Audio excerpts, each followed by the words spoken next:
Daniel Jones and what happened today at practice. And Deb already kind of alluded to it. She said, I read they had him playing safety on practice squad today. Is that true? Are they trying to humiliate him more? So, yeah, guys, Daniel Jones was literally playing safety today with the scout team defense. That's how far he's gotten. And it makes us ask the question, are the Giants being cruel to Jones? Like, flat out, are they just being complete jerks and a-holes to him at this point? Yeah, I mean, I don't know how much you read into it. I didn't read that much. Like, I kind of saw a headline on it. Like, I didn't have the opportunity to read about it. I was about 6 hours driving to work today, so that was cool. But I saw the headlines, and like, you have to sit there and think about that. Like, how can you take a guy that sat behind an offensive line for majority of his career and put him out there in the wild, in the safety, in the forest, in the middle of nowhere? Here's the crazy part. It's the scout team defense. So it's not like there's no live hitting. There's no nothing like that. It's not like that. It's basically like you're a body. Go out there and pretend to be a safety. Yeah. That's it. You're pretty much like, remember that show, Daria? No.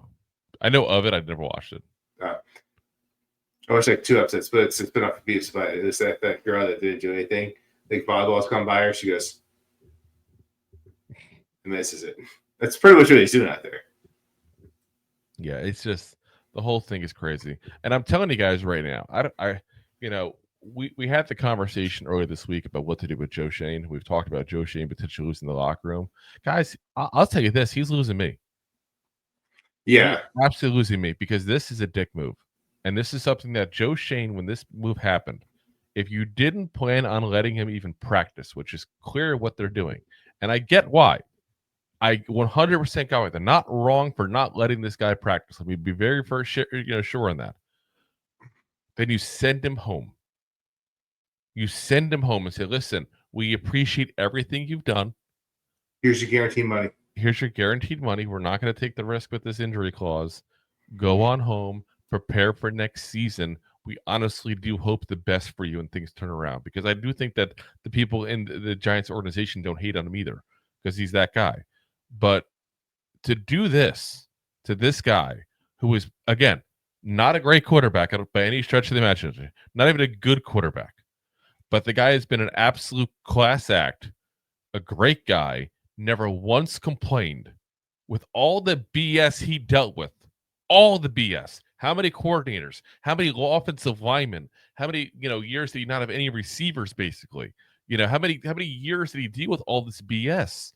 Then a guy how many years did we destructed him? Yeah, get bombarded by fans every single where he goes. Giants fans, not even opposing teams. Giants fans yelling at this man as he goes to leave the stadium week 1 and everything. Absolutely goddamn ridiculous. Which brings up my point from yesterday when I talked about Drew Lock not getting the start.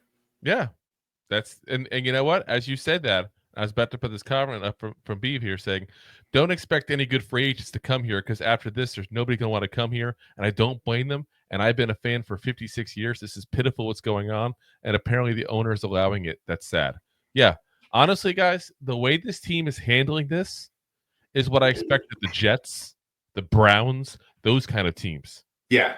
This is classless, point blank. And I'm telling you right now, listen, I'm not going to go ahead and throw up my Giants fandom and stop being a fan of the team. But to be honest, guys, you notice I'm not wearing any Giants gear right now. I point blank, I have right next to me my usual necklace I wear to the show and stuff like that. I'm just honestly pissed at the team and didn't feel like wearing it. I'll say it point blank just like that. Because this is not a good move. First off, from a morality standpoint, this is a bad move because you're embarrassing this man at this point, and that's not fair to him. Listen, he could 100% become a Raider next year and do way better than what he's done with the Giants. Yeah, and then you throw in the fact that, like you mentioned and Beep mentioned in his comment there, this is a situation now where if you don't think the rest of the NFL is watching and saying, you know what, I'm not going anywhere near this team right now. This team has no goddamn clue what they're doing, and they're embarrassing a man who has worked his tail off for 6 years for them. This is an organization that has no loyalty whatsoever. This is an organization that does not care about its players whatsoever. Why the hell would I go there? And then don't even start into the turf issues and everything too on top of that. Yeah. It's not even like he just put his head down and went to work. Like, this organization, like, did not do right by him at multiple occasions. He never once, never at a single time has ever said anything disrespectful or heinous or just even like on the bad side of good. Like, not even like, yeah, like, look at his farewell speech. Yeah. He praised the organization and what they're doing. Yep. Put him out of safety on a Scots team. Like, seriously, absolutely ridiculous. It's like, oh wow, ooh, we got a giant flash room. Here's some salt. I really think that this is a nail in the coffin for me, and I don't want to fully say it yet, but it's getting to that. That's like the coffin needs one more nail, and that's it for me to close it on Joe Shane, because I'm just done. Like, that is classless. You trash talked and badmouthed your free agent running back on freaking TV on the off season.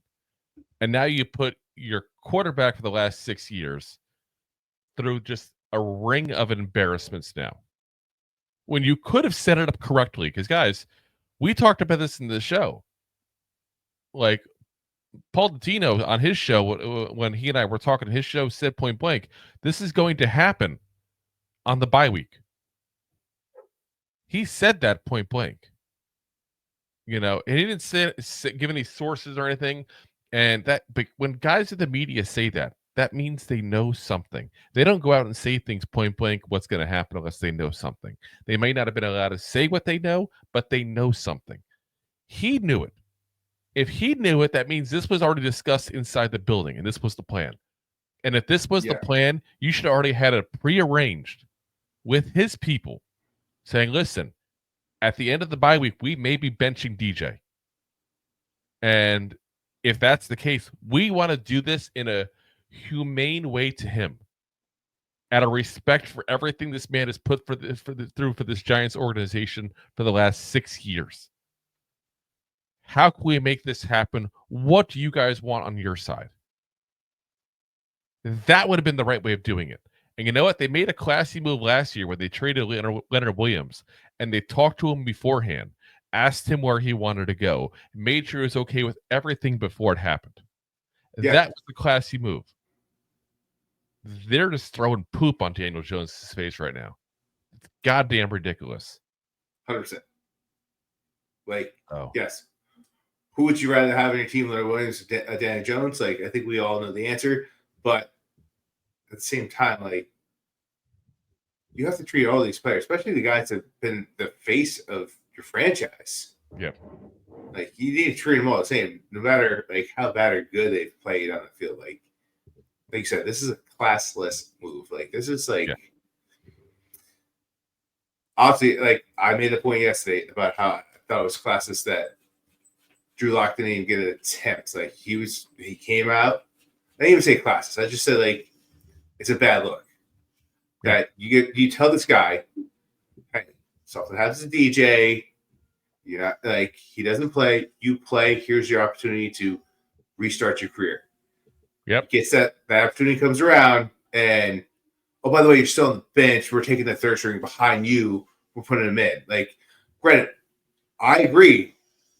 Vito's probably the best guy to for the Giants to win games, but all you had to do is start him for a half and if you think he's going to fall on his face, like, let him fall on his face. Like, we're not winning anything. We know what we got. Like, just let 30 minutes of football go by. Yep. And do the right thing. Like, oh, well, you know what? We're just going to pull him because we think DeVito gives us a better second shot in this half. And then go from there. And then no one says anything.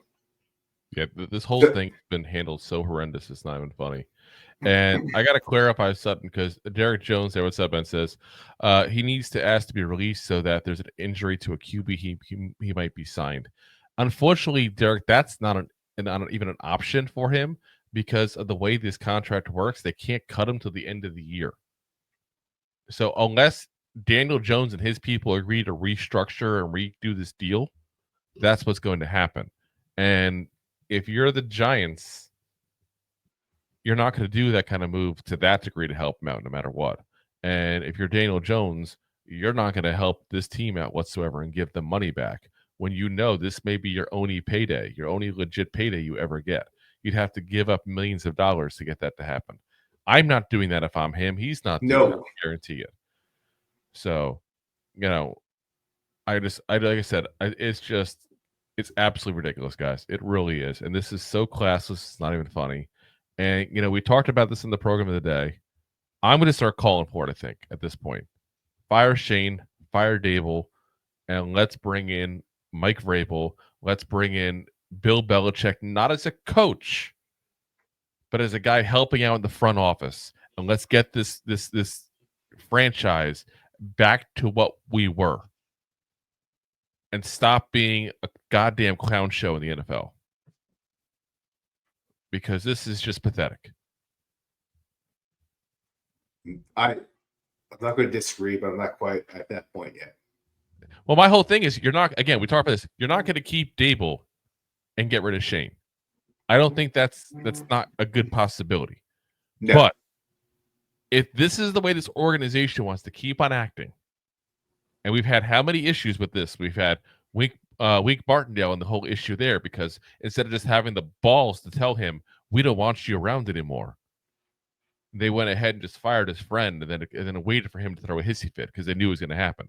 They manipulated that situation. You should have just been a man, sat him down and said, you know what? This ain't working.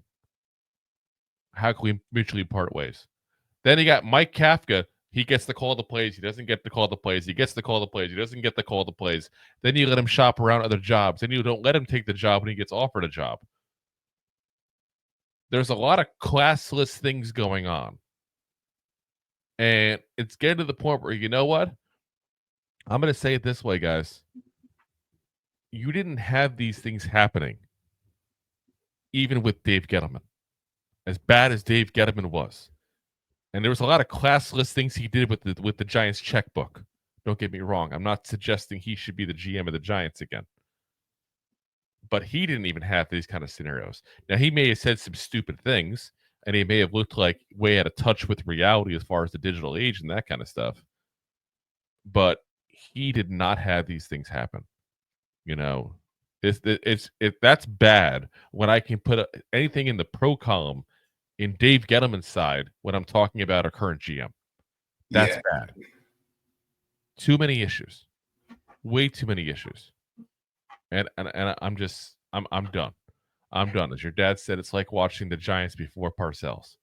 People forget how bad that Giants team was all throughout the 70s, I'm just saying it is absolutely done, All right. Let's try to get to a little happier news, guys. We go on a huge rant there about being ticked off. I'm honestly more fired up than I expected to be about that. And I didn't like Daniel Jones as a quarterback. I've been saying it for a couple of years now, but they're doing him wrong. If you like that clip, then you will love the full episodes too. Find us on your favorite podcast app and look for us on all your favorite social media platforms. Thanks so much. Please, I'm begging you. Please subscribe.